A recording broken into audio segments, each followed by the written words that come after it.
Hi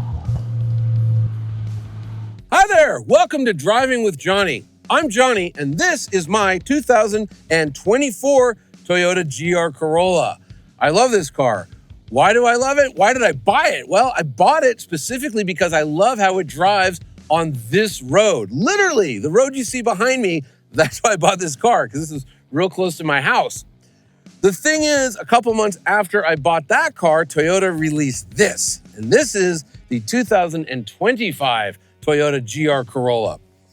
There are some differences. The engines, when they left the factory, they both made 300 horsepower from a 1.6 liter 3-cylinder turbo, and I still find that hysterical and amazing. However, Bluey over there made 273 pound-feet of torque. This guy makes 295 pound-feet of torque. And if that number sounds familiar, then you're a GR Corolla dork, and you remember that the 2023 Maurizio edition made 295 pound-feet of torque. Speaking of 2023, you might remember reading on some of the forums and people were going crazy, like, oh, some of these things were overheating. Well, to address that, Toyota has redesigned the front end, and it's now taking in a lot more air. They've also, on the higher spec models, added a secondary radiator, which is something I actually did on my car. Shouldn't overheat whatsoever. The big change for 2025 is the suspension. Toyota went ahead and made the spring stiffer, they made the anti-roll bar stiffer, and they added these things called rebound springs, front and rear. And we'll talk about what all that does.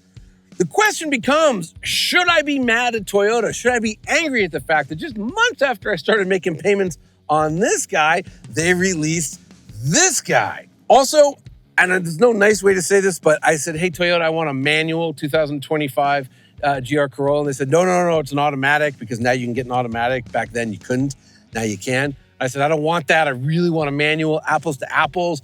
And they said, we actually don't have any manual press cars in the US fleet, if you can believe that.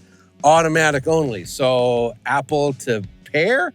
We'll find out. I know it's not the best comparison possible, but maybe some of you are interested in how the automatic works. Before we get to how they drive, though, let's take a look at the design details that differentiate the 24 from the 25.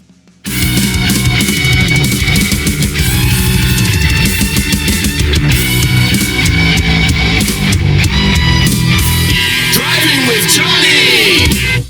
The easiest way to tell these two apart is just to look for the fog lights. If you see fog lights, it's a 23 or 24. If you don't, it is a 2025, soon to be a 2026. What you will see is, though, you're just flowing a lot more air through the front of this car. And that's going to help cool the radiator. It's going to help cool the supplemental radiator, cool the center diff, cool all the diffs, more brake cooling. And it is important, and you do want that. My car's pretty modified. And like I said, I actually added a new intercooler, radiator, and a supplemental oil cooler, just because I don't want it to overheat. As for which one looks better, well, you really notice kind of how cheap these fog lights look. Maybe that's something I can further mod on my car, because they just kind of look, cheap, trashy. But overall, I like that the 24 has a smaller mouth. I just don't like the giant mouths that a lot of Toyotas have. I do appreciate the functionality. Coming down the side of the cars, nothing's really different. Mine's on aftermarket wheels, but these are the wheels that came with my car. Still has a carbon fiber roof, but when you get out back, what you'll notice is, man, the Circuit Edition had a way cooler spoiler. Look at this, so much better than this, which is about as generic as a rear spoiler can get. And then you can also see the rear tailpipes. And the whole reason I started modifying my car was because of just how bleh this looks, especially that butthole of the center pipe. I went with 4 pipes. Yes, 3 cylinders, 4 pipes is ridiculous, but I just think it looks so much better. And also remember, the way this works is only 2 pipes are ever on at the same time. So you tell me. I would just say, look, if you get a GR Corolla, like, swap out your exhaust, man. Gotta be done.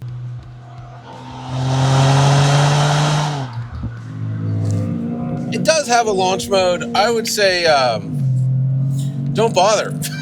It doesn't do anything. And look, it's a little 3-cylinder. It does make now a lot of torque, 293 pound-feet. Just doesn't launch that well. I think you can actually launch it harder on your own. But it's got a launch mode. It's not very good. Okay. aside from the launch mode, what is this thing like to drive compared to the 2024, especially? So it's a weird mix. I'll start with the bad. The transmission. I don't care what Toyota says. It's not that good. The Volkswagen GTI manages to have a dual clutch, and it's like 30,000, that kind of price point. This is 50. So Toyota's choosing not to do a dual clutch. They made the decision to do a 8-speed automatic with a torque converter. And but worse than the slowness of the shifts is the extra 70 pounds of weight that it's putting right on the front axle. And that's the worst place to add weight. Maybe the roof is worse. I don't know, but you just don't want it there, because what it does is, and here's a nice second gear corner, and it just makes getting into the corners feel worse than the 24, or I should say than a manual. What is nice though is they really have done a lot of work on the suspension and the high speed cornering. Once you're already at speed, going through a corner, the vehicle feels much more stable, especially in the rear. It's like the roll, it just doesn't roll at all through a corner, which I like. One thing I really did like about, the car I bought was that it did roll. It really had this rally car kind of feel to it. You'd really lean into corners. And I think what happens here, because you get a lot more tire squeal in the 25 model than I ever got in any of the 24s I've ever driven, or the 23s even. And I think what's happening is because it's so stiff, it does hold on. And then when it lets go, it just kind of lets go. But can you hear that? The tire squealing? I'll throw a mic on the outside of the car, but it's a lot. And these are the Michelins, the PS4s, which are, those are great tires. And I just don't remember the 24s doing this. So I have to chalk it up to the suspension changes. I don't think it actually chalks up to the weight in the front, but could be it's just a little bit more understeery on tight, lower speed corners. And why? If you have a car that just doesn't understeer, just handles great, why change it up? And I'm just, I don't know. I'm left a little wanting. The extra torque is, of course, nice. It just makes it like the Maurizio was. But, of course, you get it in your daily driver, not in a 4-door with 2 seats, which I do think is very cool. That's like that and the Porsche Taycan Turbo GT Weissach are 4 doors with 2 seats. But, yeah, it's just not the same world-beating driving experience that it was before, which is unfortunate. Now, I challenged Toyota. I challenged them to give me a 2025 with a manual, because I'm just going to say that the automatic here, it sucks about 40% of the good vibes and the yayas and the hey what nows out of the car. It just saps it. It just, I don't know. It's just not as fun as it was. And why are you buying a GR Corolla? To have fun, right? Obviously, the extra cooling, all that's good. I like the front end more than the one on my car. I wonder if I can swap that. Probably could. It's good to have the additional radiator. Again, extra cooling, always good. Brakes feel pretty good, although, on mine, the reason I went and updated the brakes was because I did a couple track days, not in my car, but in other GRs. And what I noticed was, the pedal just got very, very, very long. So I put better rotors with more holes in them, so they should cool better. I got performance pads. Terox is the name of the company. I even got steel brake lines from them. And I think really it's the brake lines. Oh, you hear that wheel squeal? I think it's the brake lines that make the biggest difference. So again, these brakes feel good right now, but I'm kind of heading mostly uphill, not really using a whole lot of brakes. Other little stuff that's different for 25 that I like, it's got a head-up display, which is great. Tells you what gear you're in, tells you how fast you're going. It also tells you the speed limit in red, and look at that, I'm over the speed limit. I mean, what are you, the hall monitor? steal a joke from Curb Your Enthusiasm. Like, I know, trust me, I know what I'm doing. Hey, Toyota, as you well know, I bought the car specifically to exceed the speed limit, you know? I mean, come on. So, but it is cool to have head-up display. I'm wondering if on the manual, probably doesn't, but it'd be cool if it showed the revs. That'd be really cool. Although when you're in sport mode, the rev counter is on top of the dash, which is good. It's also got dual zone climate control. And if any of you kids watching are married or have a girlfriend or a boyfriend, you know how crucial that is, right? People, they're comfortable at different temperatures. So the dual zone is great. Yeah, other than that, it's very, very familiar. I'm just trying to think of other things to notice in the cockpit. It shows me my transmission temperature. I assume that's transmission temperature. That's nice. The 23s and 4s don't have that. That's a cool feature. I do like how this thing feels at high speeds. This is where they've really improved it. Toyota says they added rebound springs, front and rear. And I think what that is, it's not like a helper spring, like another miniature damper like you get on a Porsche GT3. I think on this, they just kind of wrap the top couple coils of the spring in another spring, and it just helps it like rebound more. And so you see this with front heavy, hot hatchy type things where you're cornering and it lifts up an outside wheel. This will kind of help to like keep that wheel down. So that's good. But I think what it also really helps with is just like high speed. It's just like, trying to keep the body in one position. So that's good. I do like this suspension. Do I like it as much as my car? Because, that's the one thing I'm not doing to my car. Like my car, I've modified basically everything you can modify except for the suspension, because I just love it. In fact, when you buy a GR Corolla, at least when I bought mine, the Circuit Edition, there was but two options. One was like carpet for the hatch, and the other was a set of coilovers, which would lower it and make it kind of more tracky. And I didn't want that. I wanted a car with a lot of suspension travel and one that you can really lean on in the corners. And I'm thinking they lost a little bit of what makes the GR magic with the 25. Oh, one other thing they lost, and this is a self-inflicted gunshot wound to the cranium. And this might have had something to do with the rear diffs or overheating or whatever. But so you turn the car on, and the torque split is 60-40.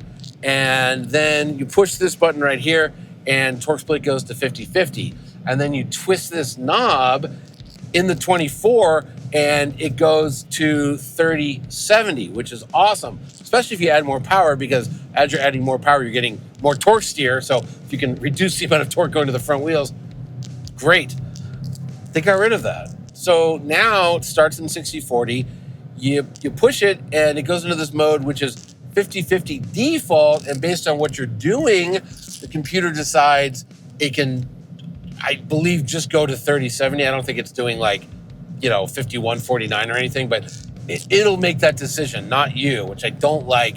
If you twist it, you get gravel mode, which I don't even know what that is. I assume, I don't know. I just don't know what that is. Also, I'm not taking this car or my car in gravel. So, but I think that's wild. That's one of the things I like most about my car is when you put it in 30-70, it just really frees up the steering.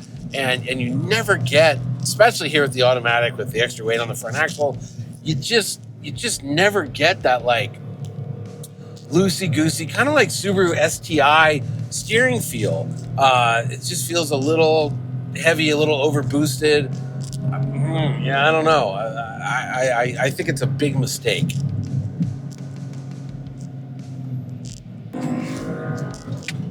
So I might sound like I'm totally hating on this thing, and I'm not.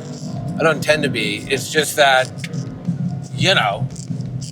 it's not as good as what came before in some ways. I will say the high-speed stability is just awesome. Like, they really did do a great job.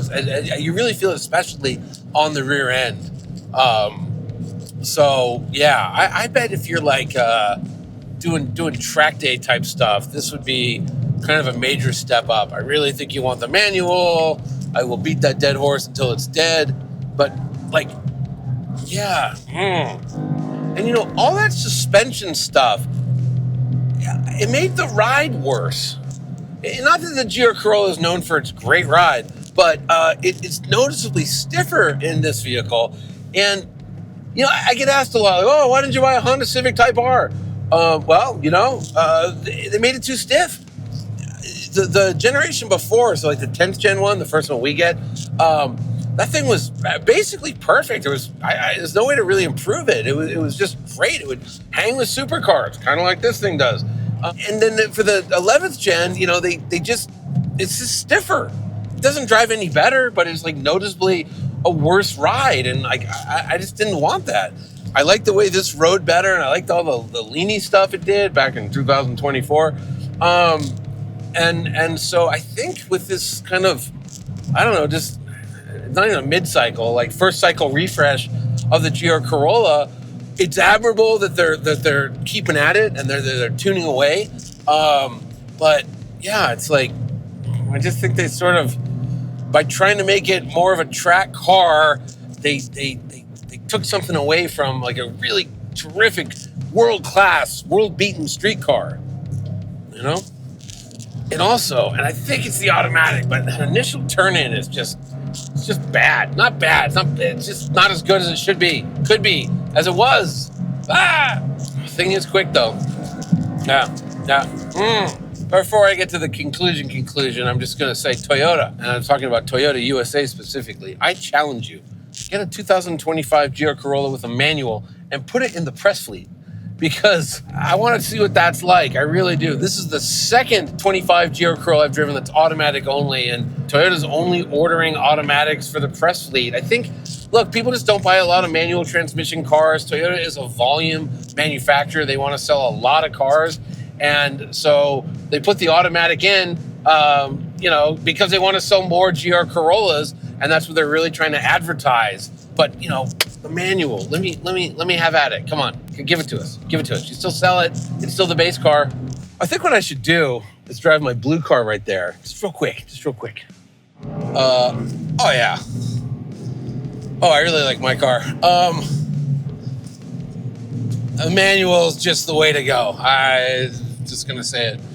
It's just the way to go. But we're going to concentrate on the stuff that we can compare between the two, because I've modified my powertrain quite a bit. The brakes are different. Tires are different. These are the Toyo Proxy Sport 2, which are great summer tires and real good in the rain. Are they better than those Michelins? I think maybe a little bit. But let's talk about the suspension, because it really is quite different. It does feel like two different cars. This moves around a lot more in the corners than the 25. I didn't change the suspension on my car because I really like how this drives, but it is interesting. It's the first time I've driven them back to back, and quite different. This is much more playful, much more puppy-like. Again, it just reminds me of like the best Subaru STIs I've ever driven.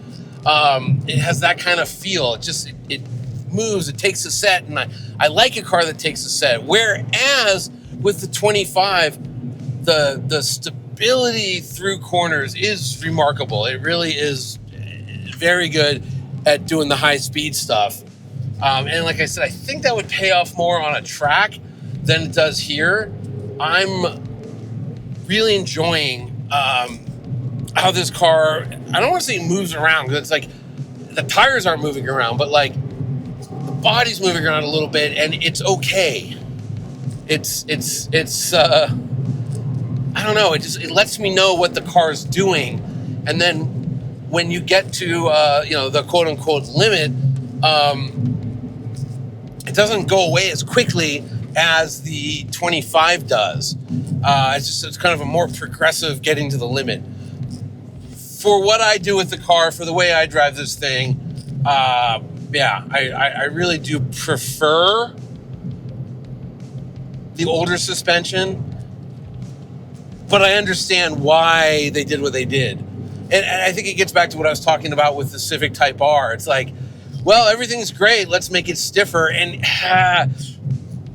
it's a little bit of that, although I will say with the GR Corolla, the 25, it does pay dividends, and again, in terms of flatness through corners and just kind of high-speed stability. It's not as exciting, but it's more capable, if that makes sense. I sort of like this. I shouldn't say sort of. I like this more, but I get the argument, if that makes sense. And I'm just going to end it with, I really am begging Toyota, challenging Toyota USA to let's get a 25 with a manual and run this test again, because I'd be really curious. I really would be curious. Now, I have said I've tuned this car, and we'll do a video kind of going through everything, but I gotta dyno it. Maybe we'll start the video with dynoing the thing.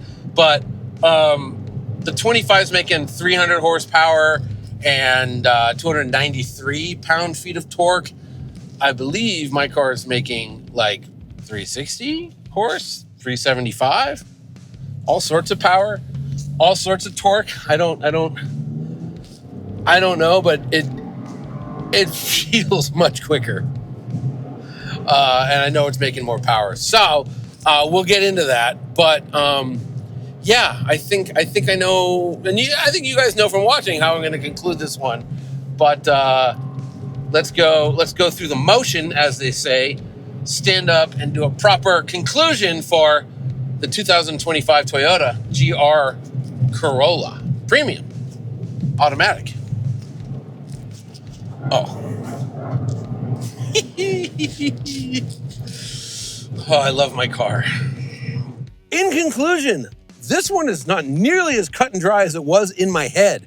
I really thought I'd be like, yeah, my car's way better, get the 24, but they made some real meaningful changes to the 2025 GR Corolla. I can conclusively say, don't get the automatic. If you're watching this video, you're gonna prefer driving the manual. If you don't know how to drive manual, learn. That said, I get why they did this to the suspension. Like, it really is just, it's a different car. It drives night and day. This thing is happy and playful and bouncing. It's like a puppy. This is like tied down like a track car. Which one you like? I mean, I guess it's a matter of personal preference. I really do like how this drives, but I totally get how this one drives. And I think actually my favorite change, and I really wish my car had this, not the head-up display, but that dual-zone climate control. Before you tell me I'm crazy or lame or whatever, get married, then let's have a conversation. But yeah, I always end these by asking the question, would I have one? And like, aside from already having one, like absolutely I would have a 2025 GR Corolla. I'm actually thinking like, man, maybe I pick one of these up, manual of course, and start modding this and see where I get to. Anyhow, thank you very much for watching another episode of Driving with Jonny. I hope you loved it. If you do, leave me some love in the comments. If you hated it, great. I'll take your hate too. And then like the video, share the video, subscribe to the channel, and we'll catch you next week on another episode of Driving with Jonny.